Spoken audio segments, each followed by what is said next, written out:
So first of all, thank you, Dr. Rao. I really appreciate that very kind introduction. It is a pleasure for me to be here to deliver the 2023 VCU's State of the Research. Now, before I do that, I just want to make some general comments, and I think it dovetails on what President Rao was saying. One of the most important missions for an academic university is its research mission. And that is the reason we call ourselves an academic research university. And might I add, a powerhouse of an academic research university in the state of Virginia and nationally. So while as part of my presentation today, I will talk about numbers and ranking, which we know are incredibly important because they're reflective of who we are. But I think the research that we do here, we need to acknowledge the fact that what we do is inclusive, what we do is very innovative, and most important, it is impactful. Talking of impact, VCU overall, as many of you know, we have an impact of over $10 billion on the Commonwealth of Virginia. Now, not all of that is because of research, but a significant part of it is the healthcare that we see that comes out of research and innovation, the jobs that we create, the economic development that happens, and the solutions to many problems that our community face, and our research drives that. All of that comes from the impactful research we do. Now, considering the impact research has not only on the Commonwealth, but the entire enterprise, it's not without reason that President Rao has me come here each year to give you a glimpse of what the state of VCU's research is, and that's what I'm going to start doing now.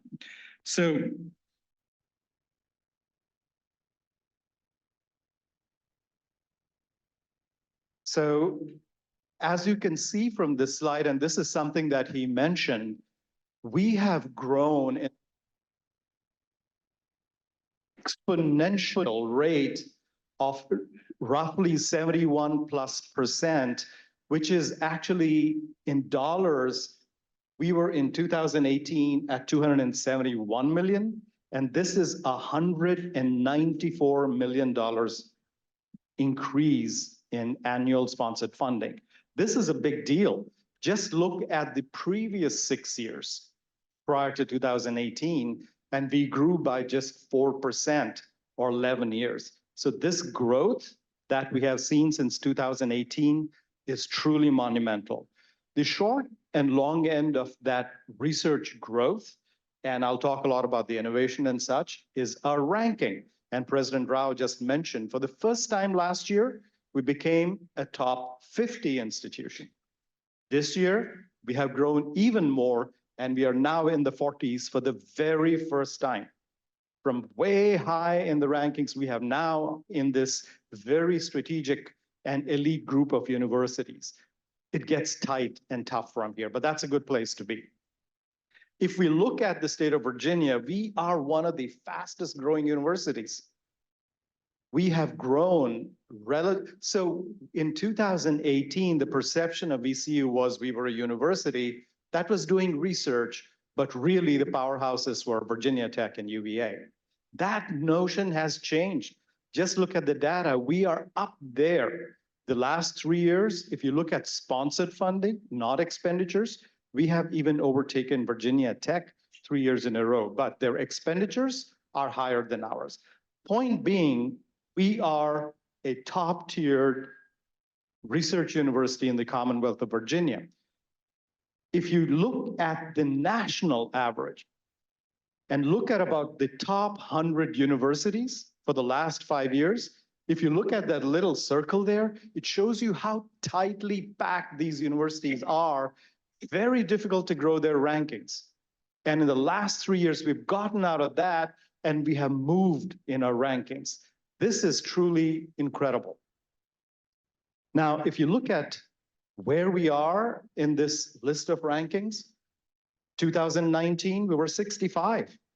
We grew to 57 in 2020 and to a number 50 in 2021. And what we have just received a few weeks ago is for our expenditures in 2022, we have now grown to the number 47. I just want to say something. We were actually 411, and there was a reporting issue, so NSF will fix that next year, so we might actually have been 46. But regardless of 46 or 47, we are in this really elite group of public universities. Next year, we are planning to report $464 million. Now, I cannot tell you where these other universities are going to be, but odds are our ranking is going to continue to improve even next year. So you might ask the question, where is all of this research happening? And as is the case with a university that has a strong medical school, they did lead this growth in sponsored funding. But the important thing here is all our schools and colleges have also shown a tremendous increase in our research, our humanities, our education, engineering, pharmacy, and many other schools. The other thing that is important for you all to know, VCU has a very diversified portfolio of funding. It comes from the feds, it comes from industry, it comes from state, it comes from private donations in all kinds of areas. And it is so important to have a diversified portfolio like that. And our federal funding is growing significantly, and it was 20% up last year. So while a lot of this growth came because of what our faculty did in the various schools and colleges, I think it's also important to recognize that some of the landmark funding came from team science-based approach. Problem solving today needs team science. And that kind of a team science takes place in our research institutes and centers. The largest NIH funding ever in the history of VCU came to the Wright Center for Clinical and Translational Research. Dr. Jerry Moeller and his team who do clinical research and translational research, he secured the largest NIH funding ever in VCU's history at $32 million. You've heard about Dr. Rob Wynn and the Cancer Center and the comprehensive status that we've got, very prestigious, another $12 million in funding. Dr. Rao just talked about the Sanyal Institute, and I won't say more about that. And you have heard early in the year about Frank Gupton and Medicines for All, where we were able to renew our Gates Foundation, again, under 21 million. So if you were to ask me, is all of this growth very random and would have happened anyway? Or is this because we are now more strategic? The answer is the latter. If it was random, this would have happened much before.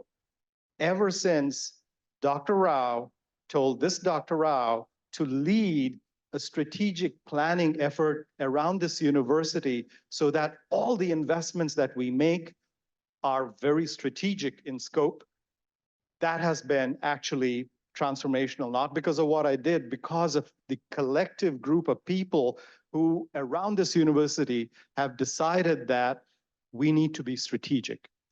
And for those of you who are new to the board, our strategic initiatives, we have 4 of these, right? Achieving a just and equitable society, sustainable energy and environment, optimizing health, and then, which one did I leave? Enriching the human experience. Now, I'm not going to get into the details of the amazing and fascinating work that our faculty are doing, but just highlight the fact, and actually some of the detail is there in your handouts, but I'm going to give you at the end of my presentation, these are the cue cards, and I'll give it to you later, otherwise you'll start opening it right now. So it's our annual report that just came out yesterday, maybe. I think it's gone online, so it's fresh off the press, and it'll give you a lot more detail. But the point that I want to make really is in these areas of research, We are, for example, in Just and Equitable Society, this initiative that brings around faculty from around the university, tackling issues of equity, tackling issues of homelessness, K-12 education, health disparities, and so much more. Likewise, if you look at our other initiative, sustainable energy and environment, we are looking at issues of how do we predict the resilience of satellites in the space from potentially weapons of mass destruction going on here at VCU, looking at energies and renewable batteries, and also looking at the environmental issues, carbon sequestration, and the coral reefs that are so important to the environment. Again, all the details are in the cue card that you're going to see. The third area where we heavily use technology, this is in the form of machine learning and virtual reality and robotics and such. We are using this to understand arts and human emotion and cybersecurity and neurological issues and health and so much more. Talking of technology, yesterday and for a number of days, we have been talking about AI and the ethical issues. Guess what? In the research realm, AI has been there for a long time. We, in fact, have been investing and funding our research in AI, and there are a number of faculty who are involved in various types of issues, from healthcare to working with in cancer, looking at issues of cybersecurity, and there's some who are actually developing technologies to improve AI algorithms and such. So I will, at some point of time, invite these faculty come and talk to you about the research that we are doing in AI, and so that you will have a better idea. Health sciences is one of our big areas here. I'm not going to go into each one of them. It's led out of faculty, both on the health science campus. The medical school is, of course, the lead, but also our Monroe Park campus. We're working, doing really important research in liver disease, metabolic, cancer, addiction, pain, and a number of areas, and health disparities is a big part of what we do here at VCU. So the other place where the research that we are doing has been so impactful is meeting where the patient's needs are met. And that is in the form of clinical research and clinical trials. It is really amazing that we have over 5,000 participants who participate in clinical research and trials here at VCU. That's a pretty staggering number. We have close to 2,000 trials that are going on around VCU. This is pretty amazing. And now, most of these trials are at VCU, VCU Health, but our faculty are also part of a collaborative effort where this clinical research and trials that are going on nationally and even internationally. It puts us on the world map. Yesterday, I spoke about the impact of our research, how our innovation is moving from the laboratories to the marketplace, and we had an extended conversation around this. For those of you who are not there, a quick reminder that in the last 10 years, we have taken our technologies and licensed it to major pharma and a number of startups. 60 startups in the last 10 years, and over 50% of those that are still active. Just look at what we've done in the last year because of the inventions that are coming out of VCU, our faculty and researchers. Over 150 patents were filed last year. That's a pretty staggering number. Dr. Rao, is there any way to put any kind of sort of value on the 60 plus startups and what that means economically, or is that anything that your office looks at or is able to consider? Yeah, I'm happy to provide that. So there's a dollar figure right at the end that says 32 million, which is kind of, we may have put 3 million into it and we've already got 30 million, but these companies have resulted in about 80 million in follow-on funding. So if you look at jobs and all of that, it is pretty huge. So I think we will give you that number. I think that's a great point. I love that. Evelina, if you could just work on that and provide the president with that information. I think it's a very important economic indicator. That yesterday? Yes, yes, this is from yesterday. This is for the benefit. I meant about how much money had been generated. Yes, I had that yesterday. And yesterday there were more details in that. So, yeah. And this is again a reminder for those of you who were not there that we have major corporations, big pharma and others who are finding the innovations coming out of VCU to be vital for what they want to do. And they have been licensing all of that from VCU. And we are seeing the dividends of that. We are also licensing our technology to a number of startups, and several of them are VCU-led startups. So that is a part of the conversation we had yesterday again, so I won't go into it. Now, if you ask me if all this research growth and sponsored funding that has grown, does that just happen organically because we have a strategic plan and people just say, okay, we also have to invest into the research enterprise. The same way, I would say, I mentioned this yesterday, if you look at a new technology that comes out of a lab, pharma companies or investors don't look at it because it is risky till it matures enough. The same thing holds true today with research ideas. We're competing with the entire country for funding from the NIH and other places. So we need to mature these ideas to a point where the NIH or NSF says, we will fund our faculty at VCU because this is a better idea than someone else's. That we are doing internally through some of the funds that we have. Not enough, but we are doing. In the last 3 years, we have invested about $32.7 million, half of which actually about 16 million the state provides to purchase state-of-the-art equipment. The other funding that is generated through our research dollars and other sources, we have put into faculty-led ideas to take early ideas to a point where they become attractive. We invest in our institutes and centers. The core services that faculty need, if you want to analyze data first, provide the course with the resources, the tools, the IT, and all of that. I just want to remind everyone, this question comes up once in a way, where did this money come from? It is not from the tuition dollars. I want to remind everyone, these are not tuition dollars that we are putting in, but these are dollars that have been raised through the research, the overhead, and those kinds of things that are vital. And Dr. Rao, you have an ROI on that as well, correct? That you all measure on a regular basis? We are, and our ROI is very high. So if you look at how much funding has come at the same time into VCU in 3 years, $1.2 billion in sponsored funding. Not a direct correlation, not the 32 million itself, but our ROI on several projects is either 5 or 7 to 1. It's pretty staggering. It's pretty impressive. So with our rankings and our sponsored funding growing and the brilliant people and scientists who are coming into VCU and the quality of people that we have a lot of ambitious goals and ambitious ideas.